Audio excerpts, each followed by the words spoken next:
Hey guys, and welcome to the Working Money Channel. We are in an interesting time right now when it comes to, the crypto market, but also bigger markets, broader markets in general, guys. This from Squawk Box, I think we're still in the mindset of a very tricky period. This coming from Tom Lee of Fundstrat.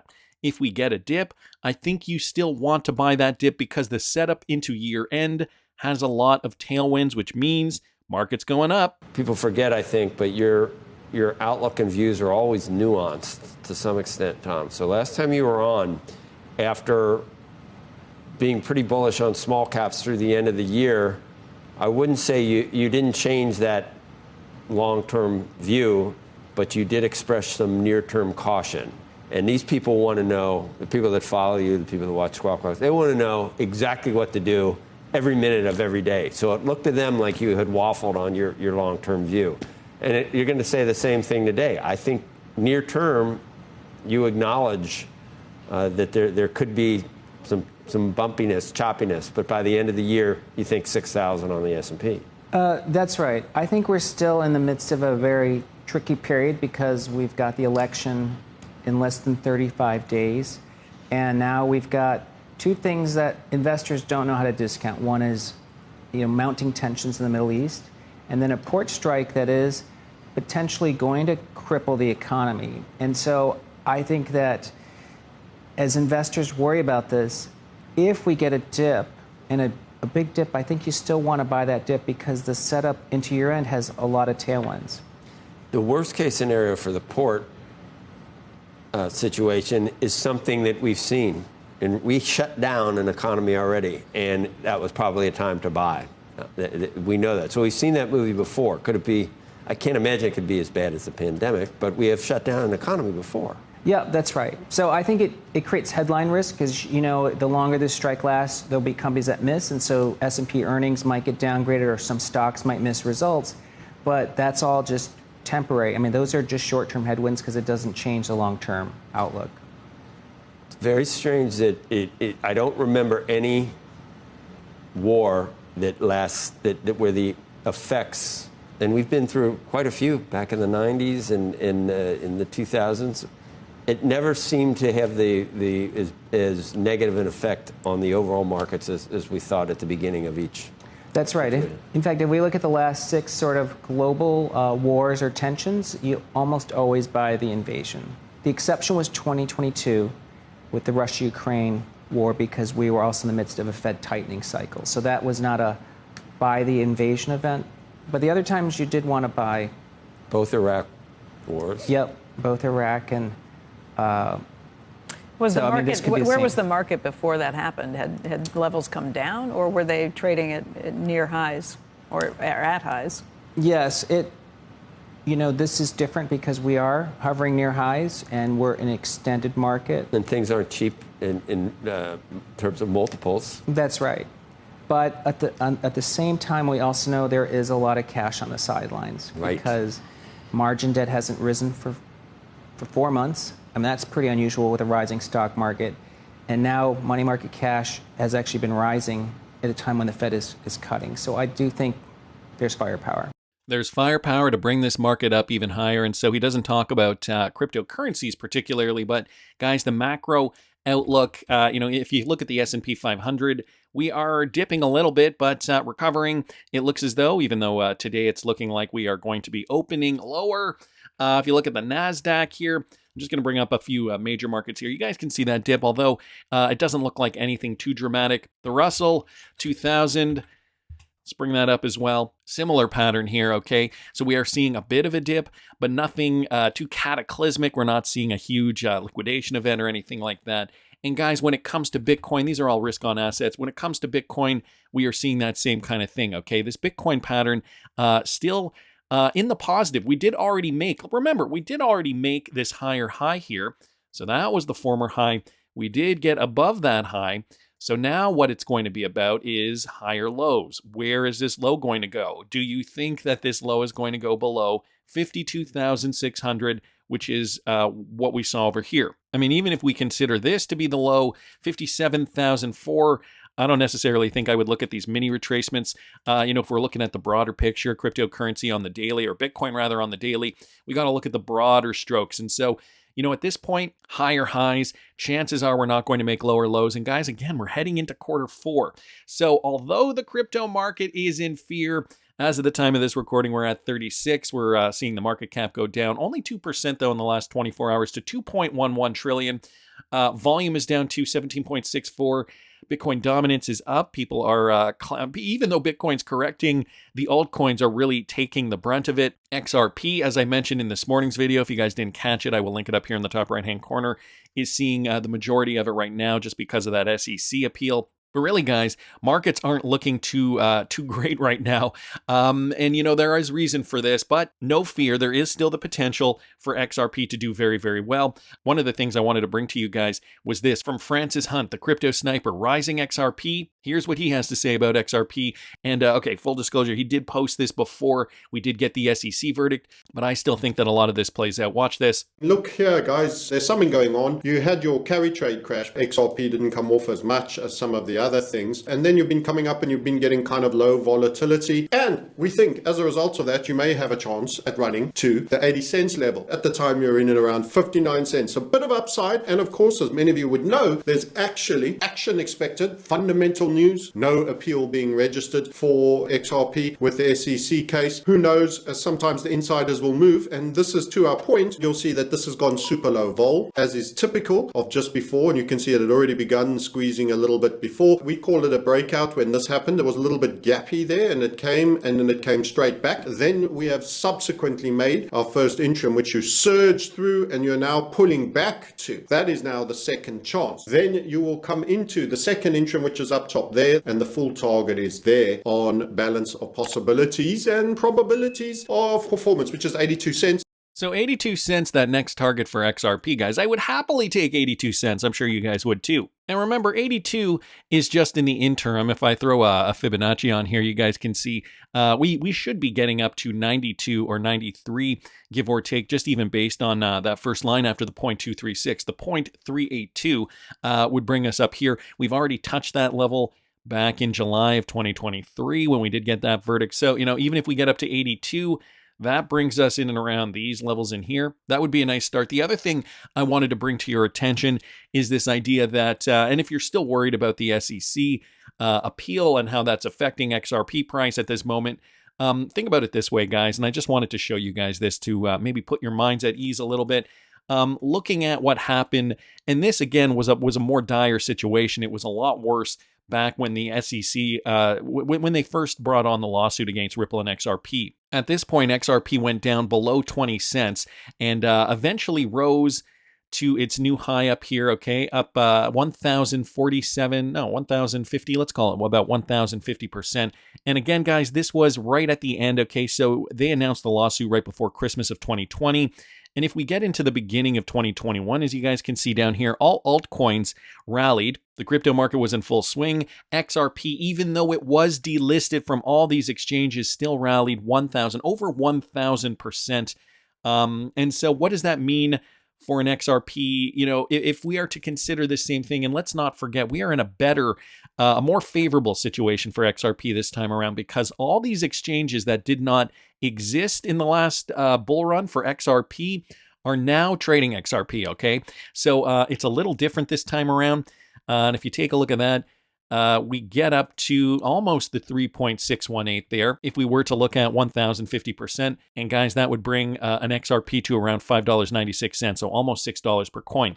So guys, even though the situation is not looking great, I think 82 cents could be the beginning, but I think we are really going to do well for the long term. Not only that, despite the appeal notice, guys, Canary Capital XRP ETF was filed in September of 2024. The flood of institutional capital is coming. I don't think these guys are going to stop either. I have a feeling that, because XRP has clarity, because, they cannot appeal on the XRP being a security matter, that institutional capital will come flowing into XRP. It is a global cryptocurrency with a global use case. So all things considered, guys, these institutions are looking towards XRP as being that next cryptocurrency to target as a possible ETF filing. So Canary XRP ETF is also in the works, as you guys can see it there. I did want to talk a little bit more about the Bitwise ETF. Today we filed an S1 for the Bitwise XRP ETF. This coming from Hunter Horsley. He's from Bitwise. For more than a decade, XRP has been an enduring crypto asset that many investors want exposure to. Over the past 6+ years, we've worked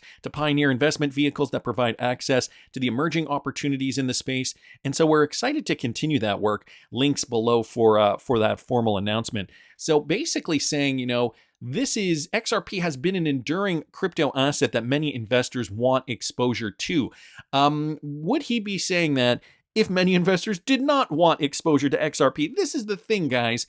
The institutions know what's coming. XRP has maintained its standing even during the worst of times, okay? It has maintained, being a top 10 cryptocurrency during the bull run of 2021, even when it was delisted off many exchanges, when you can only trade XRP on a handful of exchanges in the US.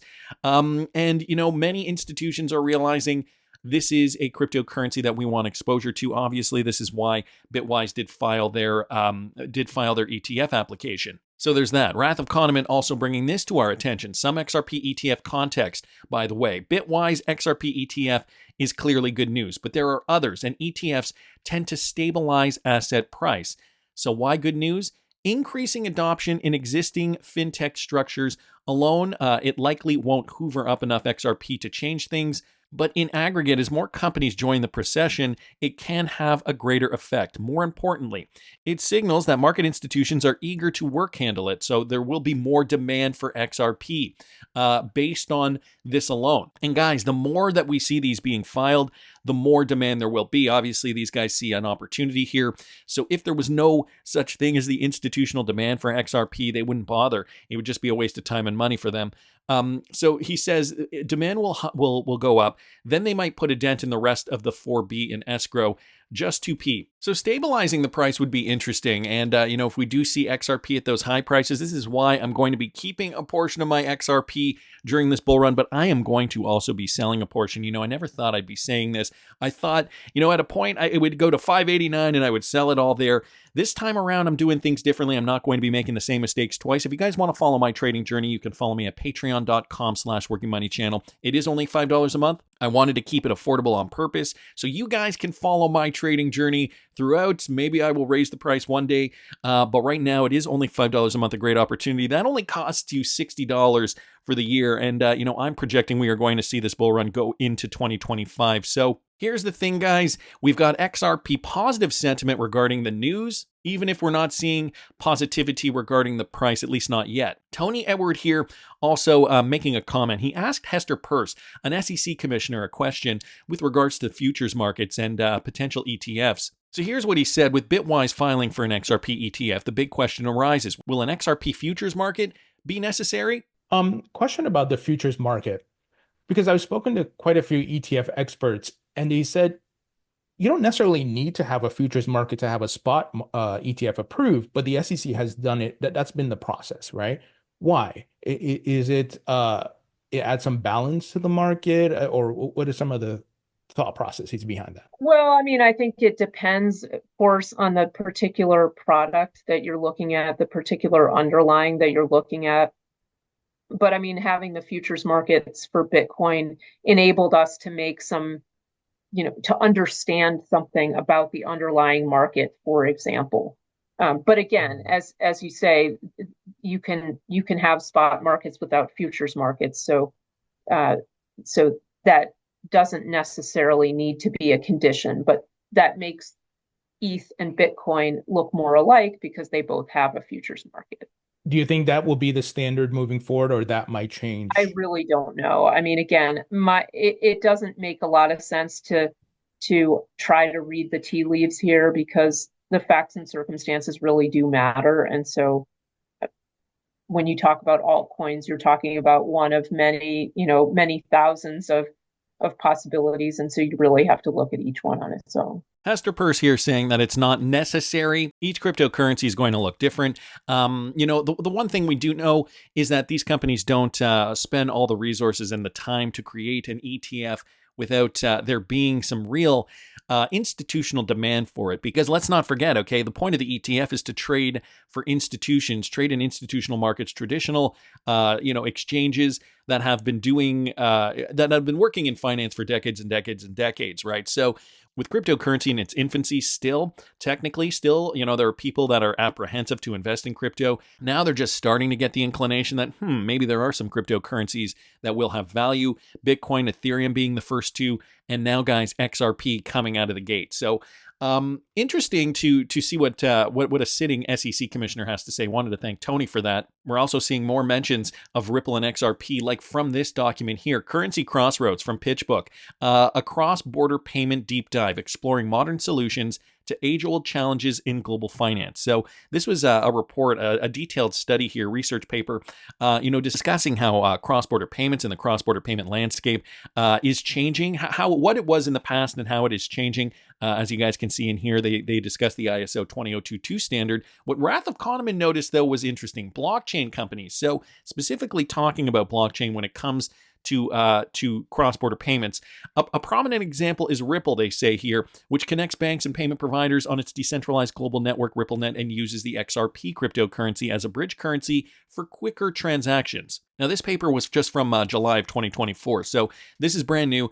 Another example is Stellar, a blockchain platform that offers fast and low-cost cross-border payments for individuals and small businesses. So, guys, they are already mentioning the top two cryptocurrencies, the ones that are deemed stable coins. I put that in quotes by the World Bank, and it's probably for good reason. So I will link this in the description if you guys are interested. Meanwhile, the XRP Ledger has faced some challenges. Apparently, RLUSD has been frozen on the XRPL. All right, what is this all about? Michael Branch posting this. Set to be a major development in Ripple's ecosystem, the launch of RLUSD pegged to the US dollar was widely expected this year. Both XRP Ledger and Ethereum were originally planned as its launching platforms. However, recent news suggests potential changes as RLUSD can only launch on Ethereum this year, alternatively on the XRPL as well, but without initial functionality in the automated market makers. So this is just basically some news that I think I glossed over the last few days, just because we have been getting a lot of news regarding Ripple and XRP as of late.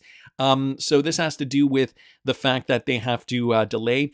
There are amendments in development that could remedy this situation, notably the XLS73, which aims to improve how the AMM interacts with frozen assets, and the XLS77, designed to implement a more stringent freeze for trust lines, preventing the transfer of RLUSD by blacklisted accounts. David Schwartz did weigh in too. He did comment on it.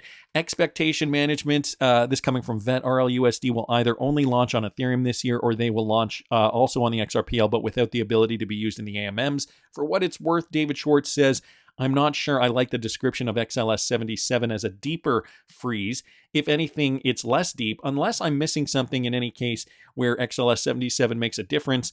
An asset that would have been frozen is instead not frozen. So he did clear this up. And again, this was from a few days ago, so I do apologize if you guys already know this. But I feel like I want to do my due diligence and bring you guys everything that I find, especially considering we got the appeal news just yesterday, and then the day before that, we got the XRP ETF news. So there has been a lot going on top of which I feel like this may have gotten buried too. Panosmec here on Twitter posting this: anonymous XRP off-ramps to virtual Visa and Mastercards coming near you very soon from Anodos Finance. So you guys can see it here. He posted just a screen grab. Can we on and off ramp onto our Visa and Mastercards? Well, apparently Panos is working on this. Crypto Eddie responding, fantastic Panos. Other tokens as well. Panos here responding, XRP and other popular native tokens like Bitcoin and Ethereum will be supported. If you mean the XRPL tokens, then no need, since we make it super simple to swap via the AMM. So guys, are we now going to see on-ramps, off-ramps? It's interesting. Some people already questioning about this. Really? No KYC, says Vincent Van Code. That is correct. There is a limit, though, up to 1,000, but you can have multiple $1,000 cards. Winky emoji. Based on regulation, most jurisdictions, prepaid cards holding less than 1,000 are not subject to KYC. So, guys, technically, you can put your XRP now, off-ramp it, on-ramp it onto a Visa or MasterCard and use it to spend. This is something we need, I think, in the XRP community. Panos is even saying here that it is available worldwide, but also depends on the merchants and what types of cards they accept. Well, I think most places do accept Visa and MasterCard. I am curious to see how this transpires. These are very clever ways to get your XRP working for you. And for more information on what I'm going to be doing this bull run, because me personally, Working Money, I don't want to mess this up. You can follow me at patreon.com/workingmoneychannel. I'm going to be pushing that sell button, and you guys will be able to see me cashing out of my crypto when that time comes. That's just my opinion, though, guys. I want to hear what you guys think. Please subscribe to the channel if you haven't already. Like the video if you like the content I'm providing. I always love hearing your comments. See you in the next one, guys.